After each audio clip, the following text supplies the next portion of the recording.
Today is the fourth session of the Emotional Harmony Seminar, and we're going to speak today about childhood programming, about childhood experiences, and how they program our subconscious mind and create our beliefs, which then in turn create our emotions.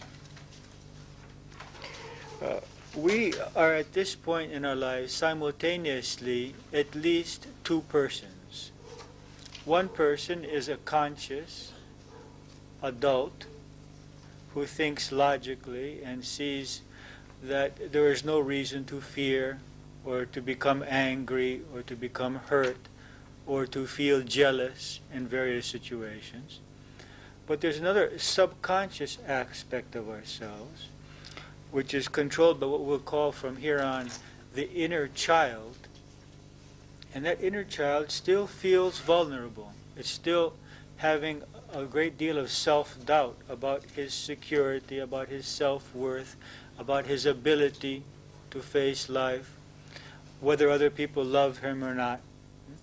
And so we are like two persons, one logical person and one emotional person who is still functioning from the beliefs and the experiences of the childhood years.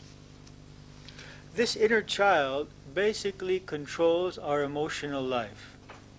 I mean, there are people who have managed to separate these two aspects of themselves, and so they're able to function on one level intelligently, creatively, productively in their professional life, but emotionally, in relationship to wife and children or husband or friends, although in one level they're very developed intellectually, on the other level they're very emotionally vulnerable and still functioning in that immature way. This inner child, which has not yet become sure of his own self-worth, constantly undermines our emotional peace, our mental clarity, and distorts the events of life so that we see rejection or danger where there is not. Because we project onto situations which have no danger for us, which have no rejection, they're not in any way demeaning to us, but we see danger in those events and situations. So what we want to do today is to look in to see what are some of the programmings which we experience as a child. Now we've given you today two lists. One list is a list of childhood experiences, which has 30 different experiences which someone may have experienced in his childhood years. We remember that these what you may have experienced may be similar to one of these which is written here. It doesn't have to be exactly what is written here. After each experience, we have a B, which is the beliefs which may have been created by having that experience. And those beliefs are listed on the other sheets that we have given you, which is a list of beliefs or childhood conclusions resulting from childhood experiences.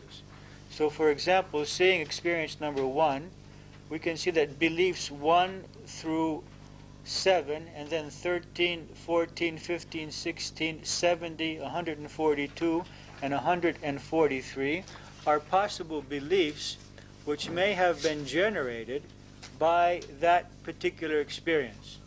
Now, neither is the list of experiences complete, because there are many experiences which one may have, and neither is the list of beliefs complete. And there's nothing that says that if I have that experience that I have to have this particular beliefs.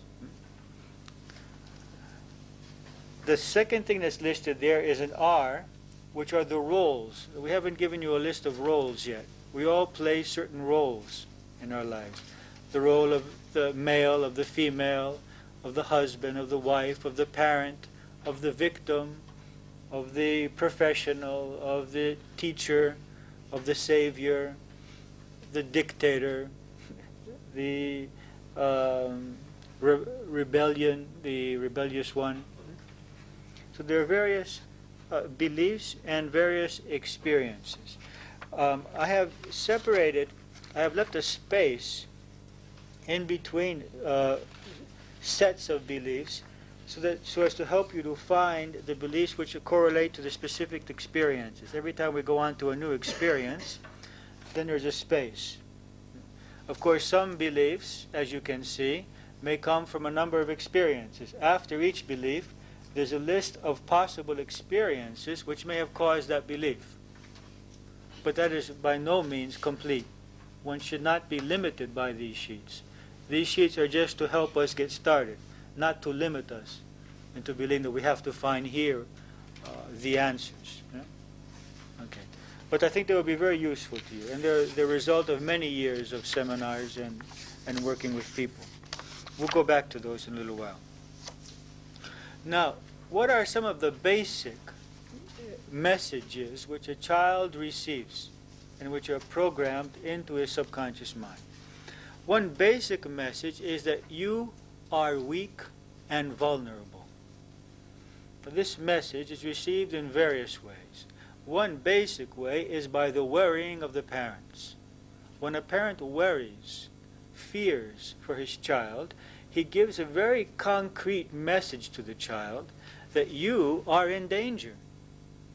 That's the only message that the child can receive. When I fear, when I worry, when I have anxiety about my child, it means I doubt he is safe. I give him the message, you are in danger. There is danger for you, and I doubt your ability to cope with that danger. That's the message, a very distinct message. Now, when we're continually worrying about the health of the child, then we give them a very direct message, your health is in danger. Your body is not resistant to illness. You have to protect yourself from illness by wearing a lot of clothing or watching various aspects of your life. This brings to attention some recent employment of another way of thinking in Japan and also in America, where young children spend the whole winter without wearing anything more than a t-shirt or just with no shirt whatsoever, and play in the snow. And in fact, on CNN it was shown a few weeks ago. And these children never get ill, or get ill much less frequently than the children that are well dressed. I mean, it was an incredible image to see these children playing in the snow with just shorts, no shirt, no long pants, and other children in the next lot bundled up in about 3 or 4 sweaters and jackets.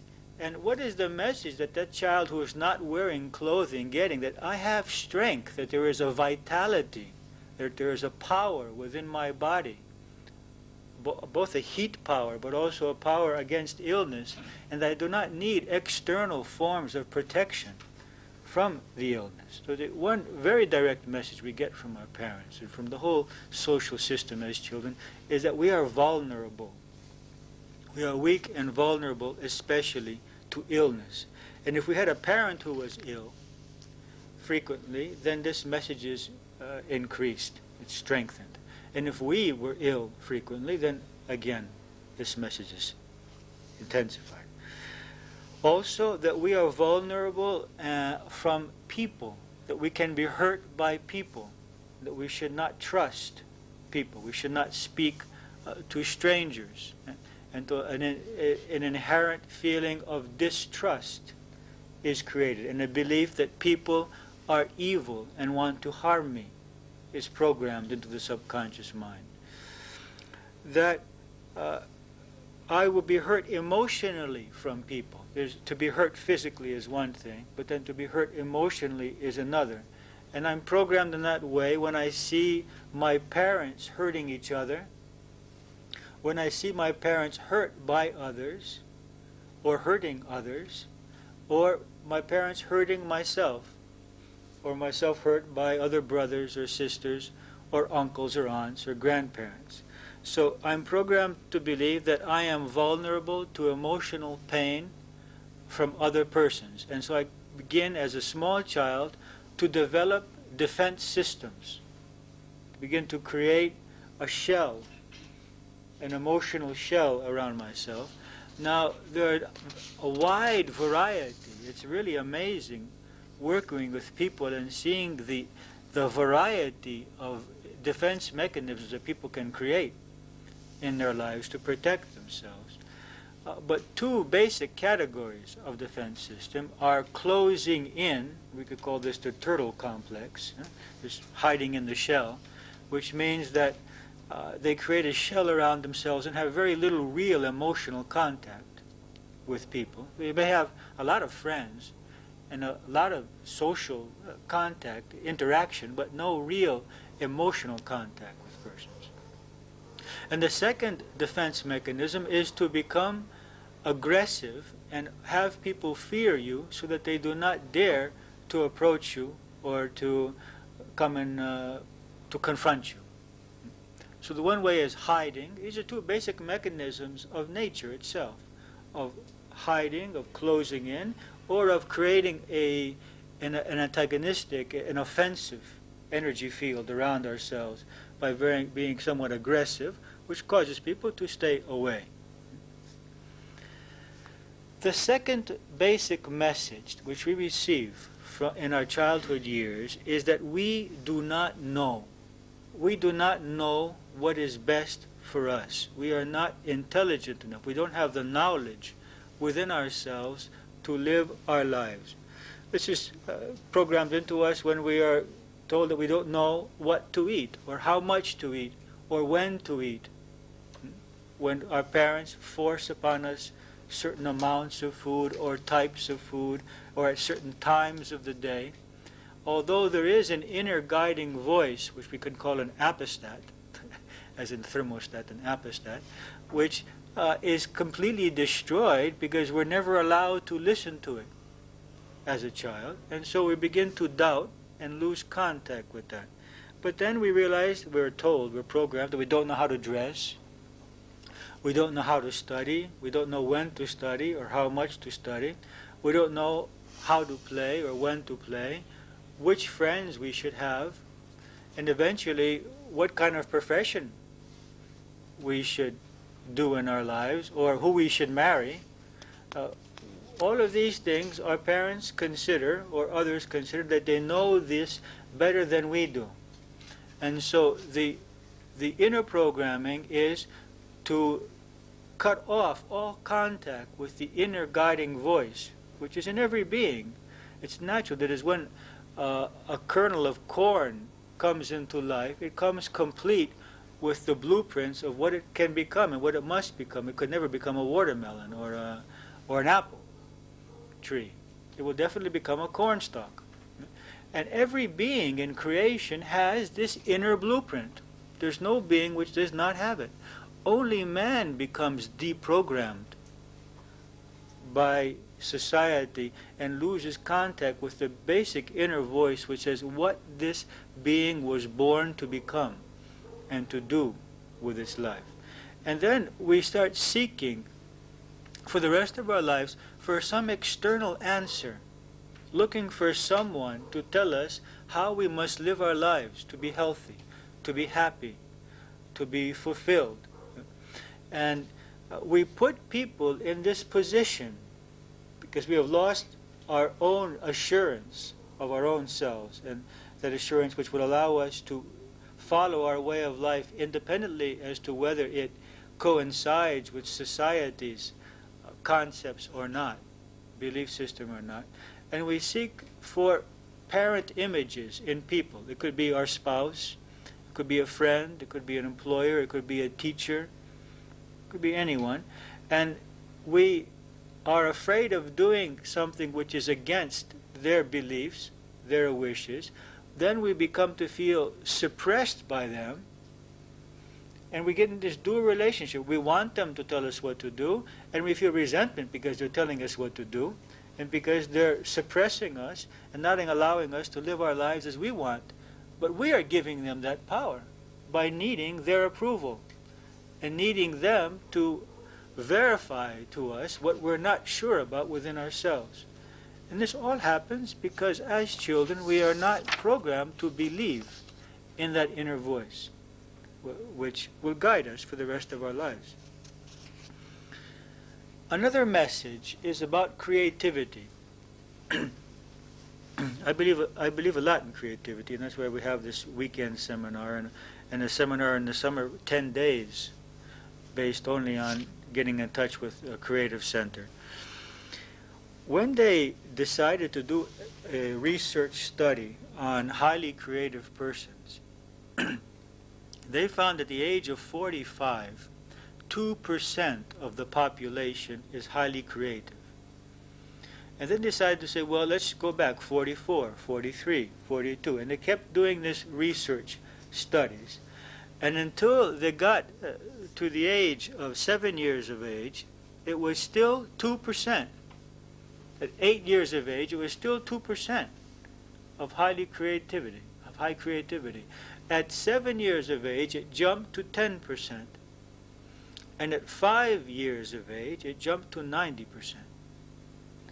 5 years of age, we go to school.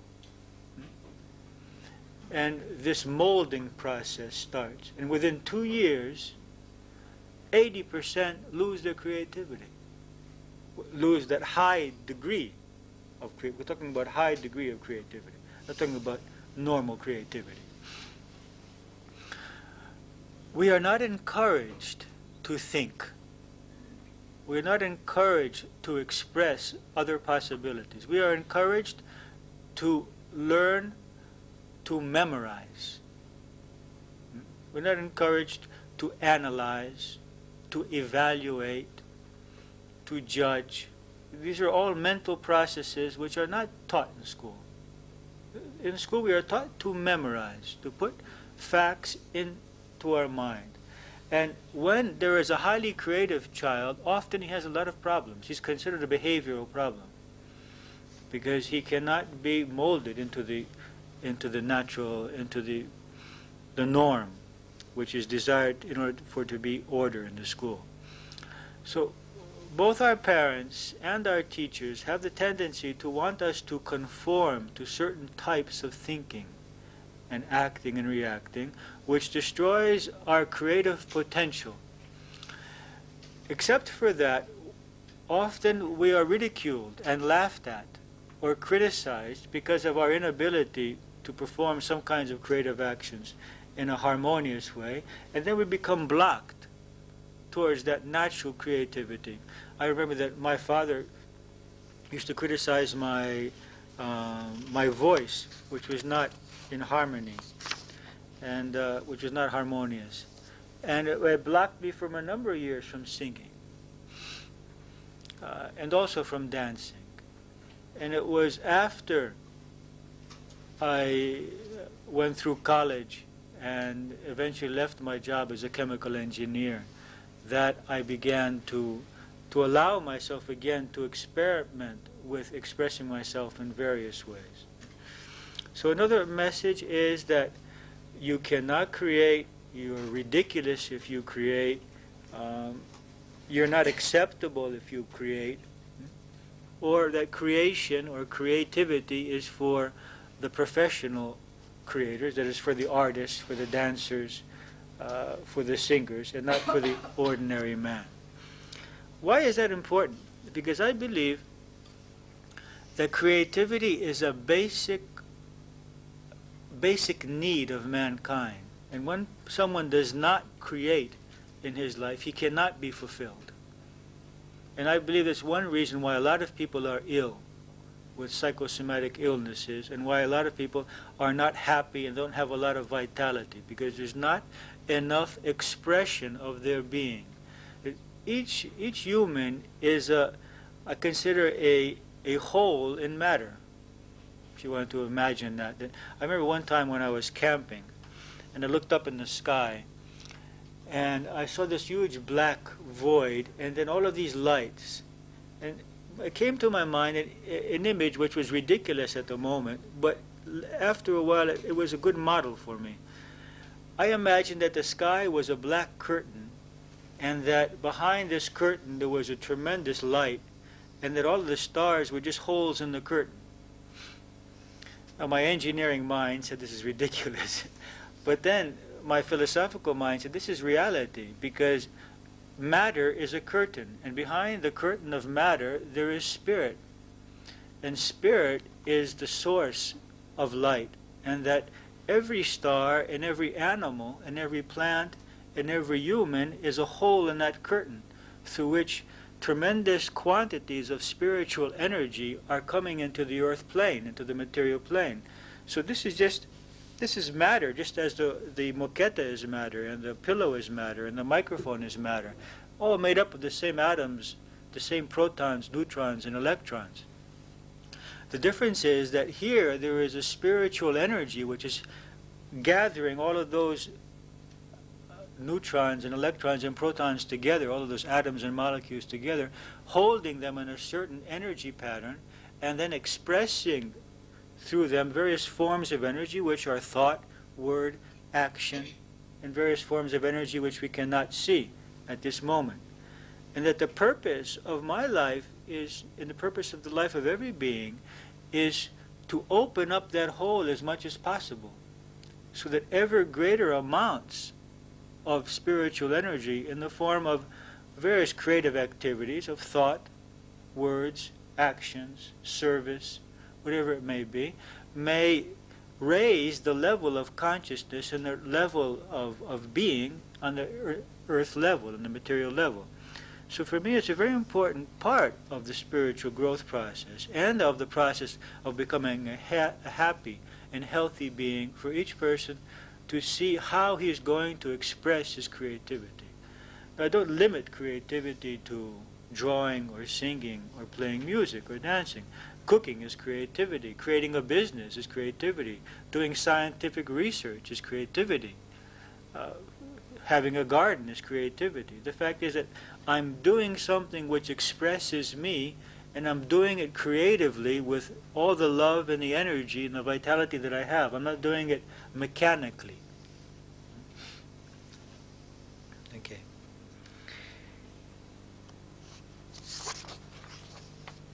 Another message which we receive is that you are not capable. The first message is that you are in danger, you are not safe, you are vulnerable. And then here we are not capable. Not capable of what? Of handling responsibilities.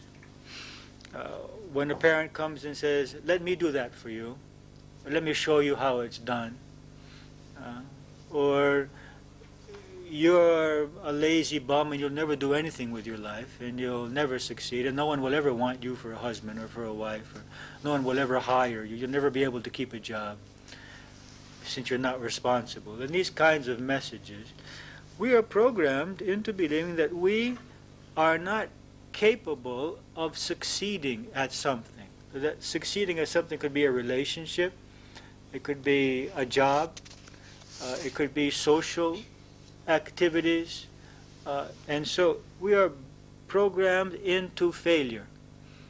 And as you remember, life is a mirror, and so whatever I believe is eventually created in my life.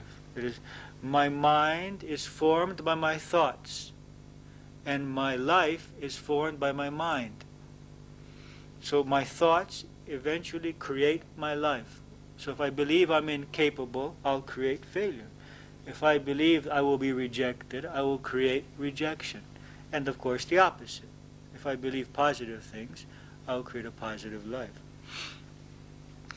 Another very important message given to a child is about his self-worth. Whether he's good, whether he's evil, whether he's worthy of love and acceptance and respect. Because our parents and teachers did not have the necessary self-love and self-acceptance and self-confidence, it was difficult for them to give that to us. And so we take two basic messages. One message is, you are not worthy no matter what you do. for example, especially in Mediterranean and Eastern countries, because you're a woman.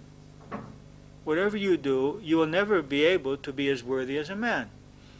There's nothing you can possibly do. It's a fact of life. It's a programming. It's a belief which exists. Or because you're not beautiful. Or because you're not intelligent.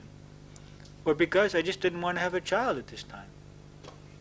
And you're guilty for the pain that I'm going through. So one message is you're just not worthy. You're never going to be worth being loved and accepted. The other message is that you are worthy, but with conditions, if you fulfill certain conditions. If you're beautiful, or if you're intelligent, or if you're successful, or if you're better than others at something in particular, and in intelligence, or in grades, or in sports, or in business. If you're perfect, if you don't make any mistakes, if you always do what I ask, if you never say no to anyone. And there's two ways in which we get this message. We can get this message by negative responses, but also by positive affirmation. When that positive affirmation has to do with a specific characteristic. I have seen many people in the seminars, for example, women who have become very attached to their appearance and can spend hours each day caring for their appearance, or hundreds of dollars each month buying clothing for their appearance, because as children they were very cute children, and constantly they heard, oh, how beautiful a child, how wonderful a child, and they associated then their self-worth with that. And if I'm not beautiful, then they won't love me. They will love me as long as I'm beautiful. Or a child who was intelligent, got good grades, and constantly heard how much he was loved because he was so successful. And then he creates the impression in himself that if I am not continuously perfect in my grades or better than others, then they will not love me. And I've seen children commit suicide. Not because they were rejected by their parents, but because they were very good in school and they just couldn't stand the pressure of staying that way, and the fear that they might not be able to do it. So also positive affirmation as well as negative rejection can create this kind of programming when the child gets the message that we love him according to certain conditions, that he is acceptable and esteemed and lovable according to certain specific conditions. And each child interprets that in a different way. The result of that is to spend most of our lives and most of our energy in the third center of consciousness, if you remember what that is. That's the center of affirmation, in which everything that we do, we try to do it in order to get the affirmation of persons around us. Our appearance, our professional success, our money, our house, the condition of our house, our spouse, our children, all of that we want to keep in a state so that when other people see it, they will say, that person is worthy. I respect that person. I accept that person. And even when we go into the process of spiritual growth, we play the same game by believing that, well, if we meditate so many hours, or if we read a number of books, or if we have so many teachers, or if we've done so many seminars, we will be more acceptable than those who do not. Or if we are vegetarians. It's very difficult to stop playing this game. It's played in every aspect of life. That is the game of self-worth, the game of self-affirmation. All because a certain amount of doubt was created, and we put everyone then in the position of our teacher, of our parents, and are seeking their approval. And this is very exhausting in our lives. It may be a good stimulus for someone to develop abilities.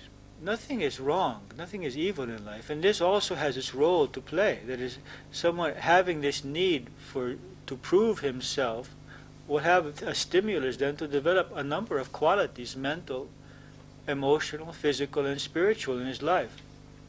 And he may become a very capable person. The point is that eventually, that he seems, now that he's developed these abilities, he can change the motive and continue performing these functions, but not anymore in order to get affirmation, but rather to help and to serve and to better the quality of life for all beings. So these mechanisms are there for a reason, because they supply motives which at the lower level of consciousness that we are at, we would not have otherwise. So we may need for a number of years to have the motive of affirmation to develop certain qualities, so that later, as we begin to realize the truth of ourselves, we can use those very capabilities which we developed seeking affirmation now out of the heart center, from the love center, not needing affirmation, but using those abilities to serve other people. So everything plays its role in the process of evolution. Another message which is passed into the mind of the child is that you are to blame for my reality. It is, you make me sick, I'm ill because of you, I'm unhappy because of you, I'm angry because of you. You are to blame for my anger, for my hurt, for my pain, for my illness, and even some parents for my death. And the children believe it. And they grow up having a feeling of guilt for the parent's death or for the parent's unhappiness, and sometimes even for the parent's divorce. And sometimes when parents want a divorce and they don't get it, you're responsible for the fact that I had to stay with your father so many years. And now you owe me because I didn't want to stay. You see? And all of these messages are passed into the mind of the child, and he gradually develops a sense of responsibility for the reality of other persons. Many times, as we do analysis in the self-knowledge seminar, we find that the root of a very, very basic problem is this belief, that is, we cannot be happy when other people are not well, and we get into a vicious circle with them, a negative relationship with them, trying to force them to be well, force them to be happy, because we cannot relax, because we are responsible in our mind for their reality and for their happiness. A woman is programmed that she's responsible for her husband's satisfaction and happiness, and if he's not happy, then she's not a good wife. And so she cannot stand seeing him not happy. She cannot give him the space and allow him to take the responsibility for his happiness.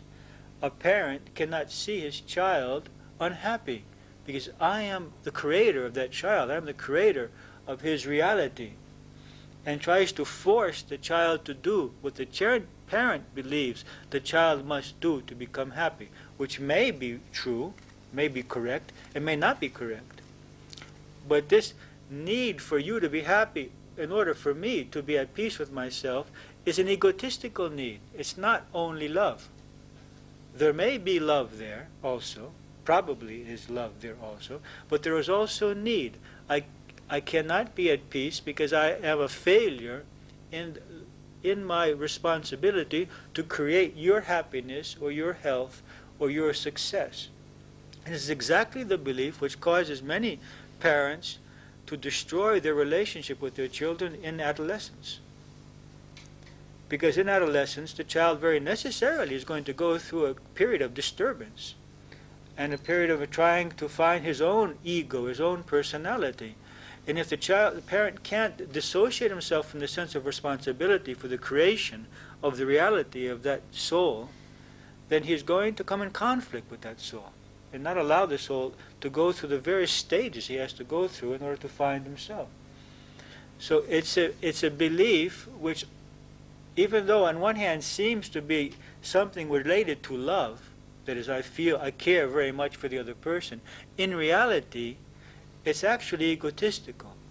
It's based on the belief that I can create the reality of the other person. Let's distinguish between I can try as much as possible to help the other person to be well, and I am responsible for the creation of his reality. As we say in English, you can bring a horse to water, but you can't make him drink. You can try to help someone, but you cannot create his reality.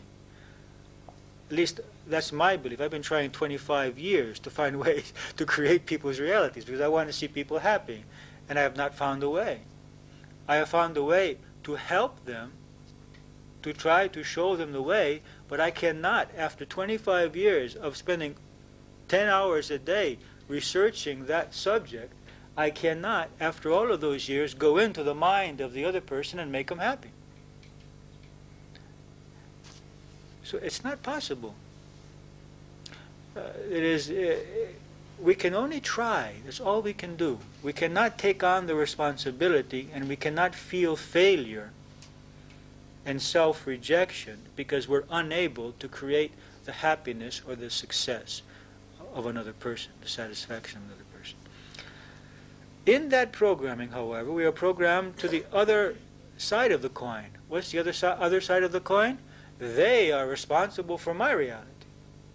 And because a parent is programmed in that way, and he believes he is responsible for my grades, he is responsible for my appearance, he is responsible for my health, then I grow up believing that other people are responsible for what I feel. Other people are to blame for my problems, and that I need other people to create my happiness, my success, my security. Which means that I don't take responsibility for my own life. I'm waiting for others to solve my problems, and I will try all my life to change the others so that I can feel well, rather than to change myself and to change the beliefs which are preventing me from being well. So these two beliefs are two sides of the same coin and create a lot of conflict in relationships and a lot of unhappiness. That I am responsible for the reality of others, and others are responsible for my reality. Others can help us, and we can help others, and that's a very important thing, and I believe in helping. But we cannot take on the responsibility for the results, and neither can others be responsible for our results. So it's an important programming. When we believe that we're responsible for others, we feel failure, we feel self-rejection, we feel guilt when they're not well.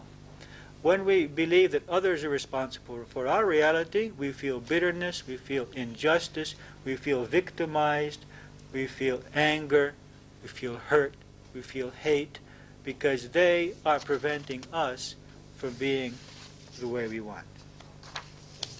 So these are some of the basic, that is, if we take all of the beliefs and all these experiences, these are some of the basic categories which we will find. In this sheet of childhood experiences, I would like you to read through that before the next session and just put a check next to those experiences which you believe that you may have had, or you may have had something similar to those. Let's read what it says here. Following, you will find a list of possible childhood experiences. Perhaps they may not have occurred exactly as described here, but may have been similar. Or you may be reminded of something else you may want to note down. These childhood experiences may have created a mistaken, inferior image of ourselves. Note, the numbers after each experience refer to the list of beliefs, subconscious and conscious, conclusions of the child, which may have been programmed because of these experiences. Wherever the questions refer to your parents or other persons of your childhood, think not only of the parents, but also of stepmothers, stepfathers, uncles, aunts, brothers and sisters, cousins and teachers, and whatever other people existed in your life as a child and up to the age of 18. I don't think that it's necessary to read through this list here. You can go through that at home. If you find an experience which strikes you as something which you had, then try to analyze it as much as possible, and you can be helped then by the list of beliefs, looking to see which beliefs you may have had as a result of that experience. So if you have experience number 9, you could look at beliefs number 1, 30, 31, 32, 33, 34, 136, and 142. But you can check all the beliefs because, as we said, these lists are by no means complete. And you can even think of things which are not written here. Also experiences which are not written here, and beliefs which are not written here. Eventually, we will give you a list of roles also in order to see what roles are created. Just one moment for the question. Let's just put all that together now and see where we're at this point in terms of that image which we had in the beginning. So we have our boxes here. What we looked at today is box, we could call box number 5, our childhood experiences. These experiences create the programming, our beliefs. And this becomes the mindset with which we perceive reality.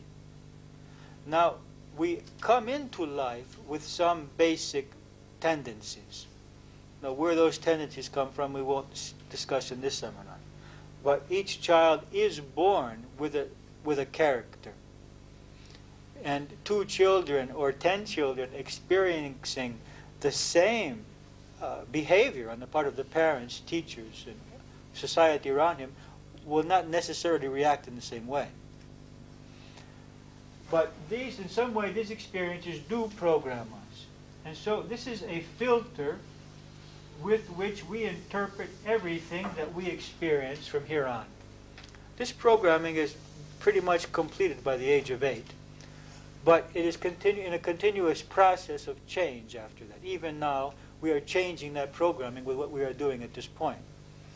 But the basic programming is done by the age of 8. And that then creates our emotions, our emotional life. Our emotions create our reactions. Our reactions all together create what we could call our behavior, and our behavior can be described by roles. So we have childhood experiences which create beliefs. Beliefs interpret events of the present, create emotions. Emotions create reactions, and reactions as a whole create our roles. These roles which we play then become the stimulus to the society around us, to family, co-workers, friends, and in general life around us. And then we receive, that is reflected off of them to us again. And so we are living basically in a short-circuited reality, in a reality, a vicious circle which is dominated by our childhood experiences, causing us to experiencing everything that we experience now in terms of that, and recreating over and over again the same situations. And we want to get now into this and break it up and begin creating what we want to create. Now, there are many ways in which we're going to do that. One way is to go back to the childhood years and reprogram the child itself. As we are now learning to reprogram the conscious mind, after a few sessions, we will learn how to reprogram the subconscious mind by allowing the child to experience those past experiences and to re-experience them again with the knowledge which we have now. For example, we had an experience yesterday in one group in which a young man experienced tremendous fear. Now, whenever he goes to the doctor, he has a tremendous anxiety waiting for the answer. And when we spoke about it, he remembered that at the age of 13, he was asked, he thought his father was dying, and he had to run about an hour and a half in the evening at 2 in the morning to try to find the doctor, bring the doctor to help his father. And he experienced a great amount of fear and anxiety at that moment. And today, he has that anxiety whenever he has any contact with doctors. His father is still living 40 years later. So at that point, he thought his father was dying. It was a belief which was programmed in the subconscious mind. Now he knows that his father is 92 years old, and he's fine. So the problem is that the child didn't know that. You understand? So some things have to be, the child has to re-experience that and see it through the facts, through another reality, which he now knows. One example is that I know things are different. The other example is some spiritual truths which we can bring into this childhood perception. But we don't need to get into that now. Okay, so we're going, I wanted to add that today before we go into a depth analysis of ourselves, because this is an important part. So the question comes up, what am I feeling which I would like to change? What is the belief which is creating that? And then if I can remember the childhood experience which may have created the belief which has created that. Okay, any questions? Yes. Yeah, I was just saying before that I did that in the Greek one, and I had 30 cases. Yes. You had all those experiences. Yes. And now that I'm thinking many times that I would like to do this, I have a very great fear to overcome. Confront all of these emotions. Because I don't want to go through this again. As long as you feel... Part in me that's very afraid to go through this experience, even as an adult.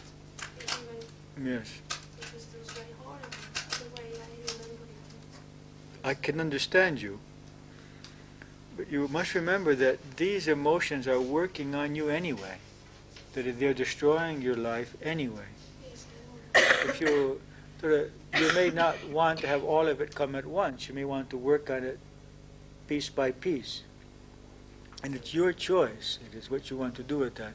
But I don't think there's any advantage in ignoring it.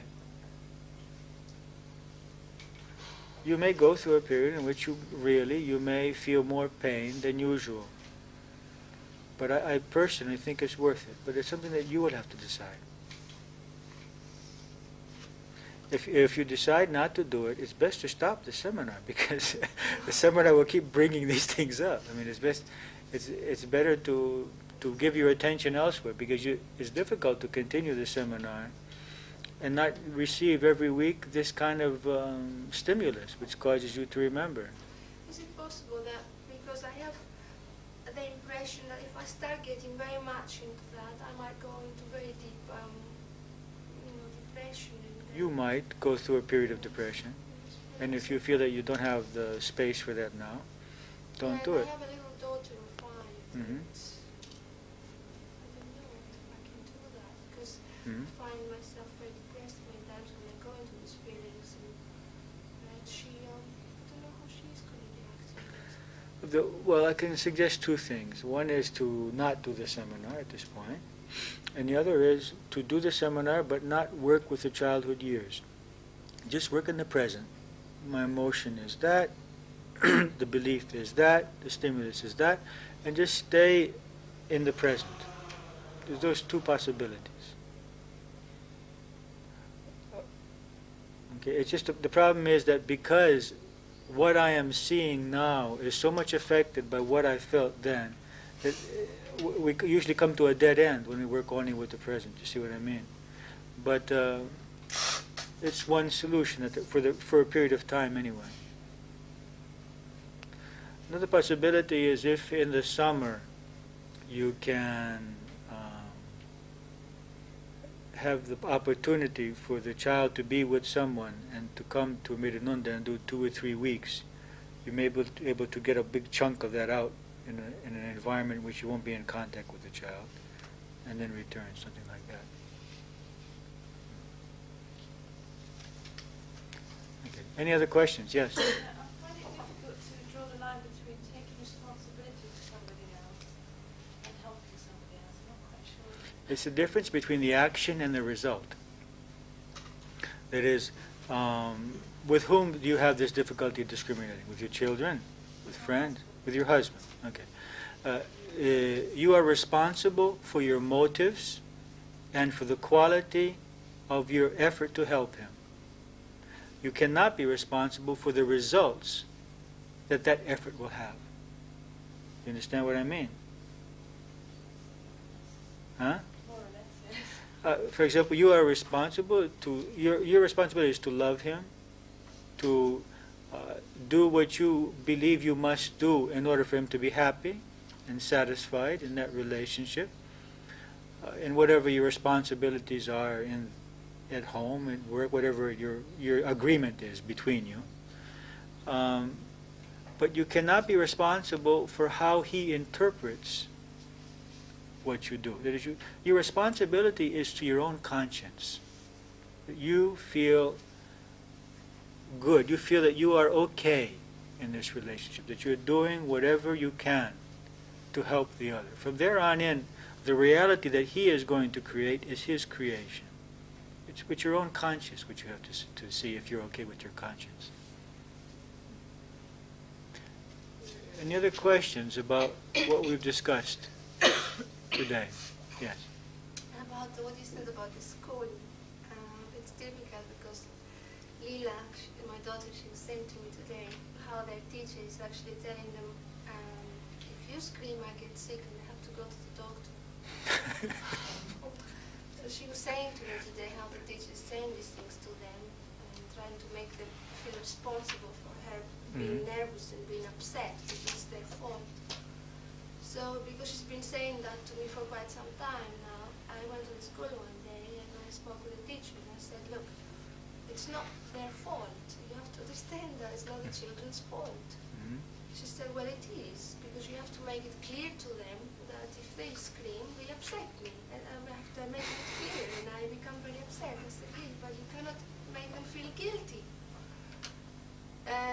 She said, you know, that actually I was wrong, and she was right. She had to tell them and make it clear that they have to behave themselves, or she'll get sick, she'll be angry, and she will not like them, and you know, and she was insisting, and she. There's not much you can do unless you want to, because we live in a society in which these beliefs are widespread. The only thing you can do is for you to give to your child another belief system and to explain to the child, this is the way this woman thinks, but you are not creating her. Try to be quiet, do not scream, but don't believe that you are creating her reality. It's difficult. I mean, unless this is why I'm interested in creating a school and an orphanage for this kind of thing. I mean, I don't know what else you can do at this point, though. She also tells them about the food. She says that they have to eat meat. And it's good to eat meat. Lila has never eaten meat in her life. She says you have to eat meat. It's good to eat meat. This child. Animals are giving themselves to us to eat. Have you seen any animals commit suicide for us to eat? That's interesting.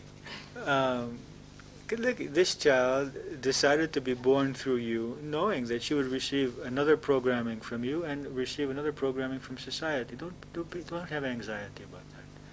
Just be clear about what you believe. Explain to her that what I believe is not what most of society believes. But that's okay.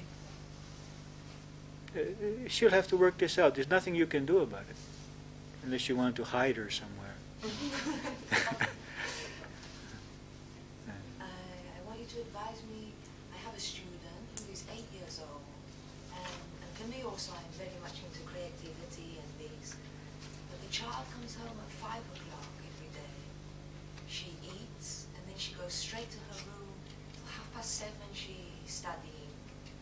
She has a shower, and 7:45 she goes to bed.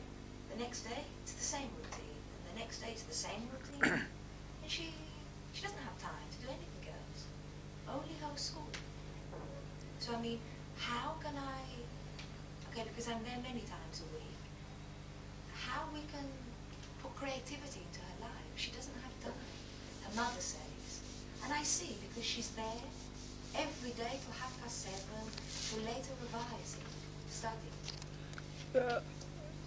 I don't know if we can talk about someone else, what we can do about someone else at this point. I don't know if the child will have to, if the child expresses a need to do something else, you can only do some active listening and ask the child if she's interested in doing something else. Yes, because before she started the school, I was together with her for 2 years, before she learned to read and write. And the child's amazing. She created... Well, I would speak with the parent more. I spoke with her parents, and she said she doesn't have time. Well, that's the choice of the parent. The parent is making this choice that that something else is more important at this point. So my hands are tired. You can't bypass the parent. You can speak to the parent and ask her, maybe she wants to think about it. Yes. I want to make it more clear about the result. If we want to help somebody, if we don't keep in mind the result, I think we go the wrong way. Well, what do you fear? What would happen? Try again, find another way. When you love someone, you will not stop trying to find ways to help him. You simply, it just prevents us from feeling guilt or often anger at him because he's not allowing us to succeed in our sense of responsibility for him. I have seen only negative emotions created by the feeling of responsibility for the other person's reality. When there's love, you never stop. You will continue for 50 years trying to help that person. But it will just prevent us from, it will save us from feeling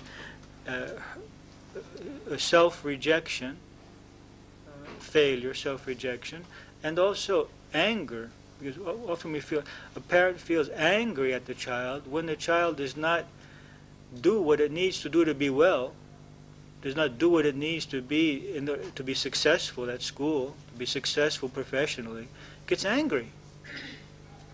And anger is a result of a personal need. It's because I need him to be successful.